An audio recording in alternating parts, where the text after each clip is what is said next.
Yes, hello, welcome to December 7th. I'm Anna and I'm participating in the Vlogmas Tarot Challenge. Today, the question is, because I'm just delving right in to keep it fun, share a spread you love and why. Well, of course, I could have shared a spread that I use all the time, but I was feeling a little bit strange, a little bit like the weirdo that I am, and just out of it. So I decided to check Instagram in the posts that I saved, I think it's called, and I stumbled upon the Outcast Tarot spread. So interesting, and I did it from beginning to end. This spread is hosted by Healer Josephine, which I must admit I'm not familiar with, but you can find it on Instagram, hashtag Outcast Tarot Challenge. I ended up doing 3 spreads with multiple cards, making spread positions that I felt fit the questions. First, we have part 1, Releasing the Wound, which are 5 questions. Part 2, Owning My Rebellious, Defiant, Creative Nature, also 5 questions. And then the last 5 questions are part 3, Outcast Power. So obviously the goal of this spread is to embrace your own weirdness, your own outcast power, as it's saying. Which, if you have seen any of my other videos, you will know I feel that way. So we have questions like, when did I first feel like an outcast? What negative beliefs about myself did I develop as a result of feeling like an outcast? Why has it been important for me to play the role of outcast, and how can I positively redefine what outcast means to me? How has being an outcast made me powerful? And then finally, how can I fully embody my creator, rebel, healer, visionary nature? Obviously, I had to use my Outcast tarot deck, the Crow's Magic Tarot, and I can share with you some of the answers I got. I felt like this would actually be a good opportunity for me to share that I did this spread, that I participated in this spread, even though I didn't post anything about it on Instagram or didn't talk about it until now on YouTube. But I have just 3 full journal pages with readings that I did for myself with this deck and this spread. I think I did those over the course of a week. I really liked the way that it made me feel. It's not like I really learned anything about myself, anything new and crazy that I wasn't aware of yet. I think it's just because I'm quite a strange person, yet maybe not loud or extravagant enough to be considered completely wacko. And so I think most of the time it's difficult for people to read me. Like, what are you supposed to be? So even with the outcasts, I don't really fit in. So I'm an outcast, I feel, wherever I go. This year, actually, I've learned to deal with that in a more positive way and definitely step away from from blaming myself, because that was something extremely unhealthy that I was doing to myself. So just stop doing that. Obviously, it's not that easy as I'm making it sound now or making it seem now, but I do feel that change happened and that understanding. And after that fact, I did this spread and it kind of felt like, all right, I'm finally feeling comfortable in my own skin again, kind of affirming that for myself.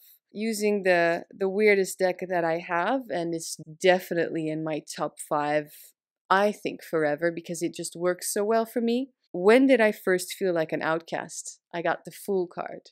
Again, of course, I could have shared a spread that I do all the time instead of this one, which will, I think, obviously be just a one-time thing. But I felt like doing it, and also just this is giving me the opportunity to talk about this. Now, unfortunately, I wrote down, I always do that, everything in Dutch in my journal, so I'm not going to really be able to share an entry with you. Let's just forget about that idea. I'm going to go through all the cards. I can show you some of the weirdness and wonderfulness of this deck. The 8 of Wands is what I got on the question, what negative beliefs about myself did I develop as a result of feeling like an outcast? The 5 of Cups came up as the answer, how has feeling this way hurt or limited me?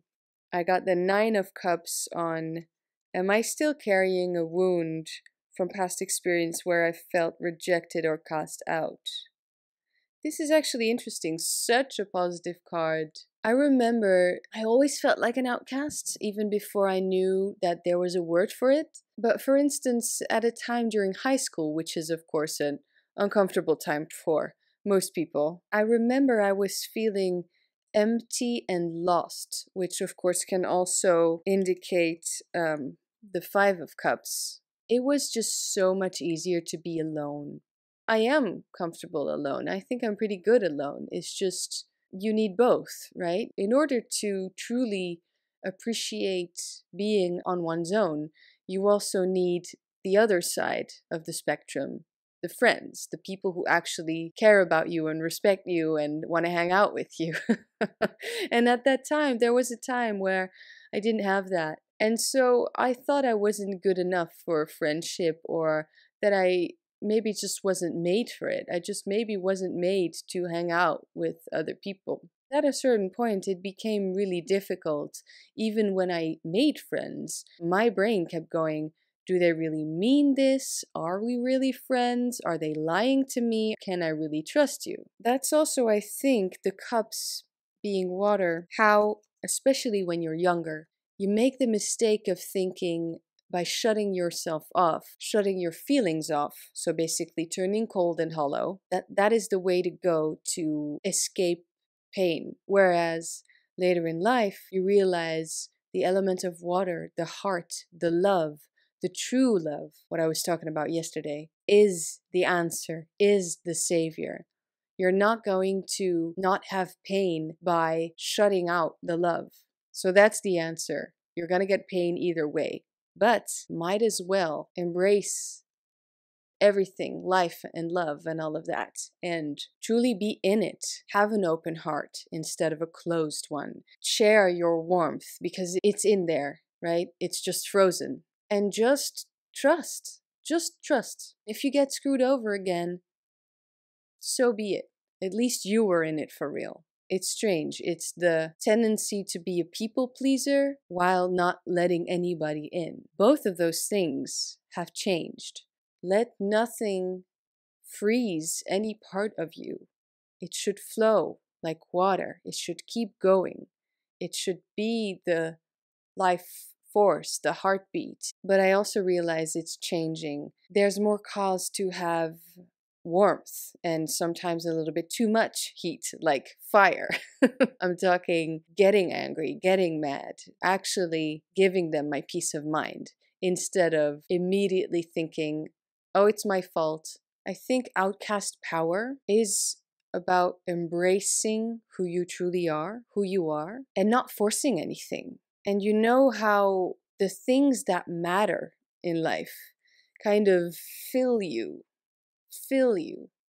It's better to believe in something so strongly than to not believe in anything to the point where we are lost, hollow, cold. So here are some of the other cards I got.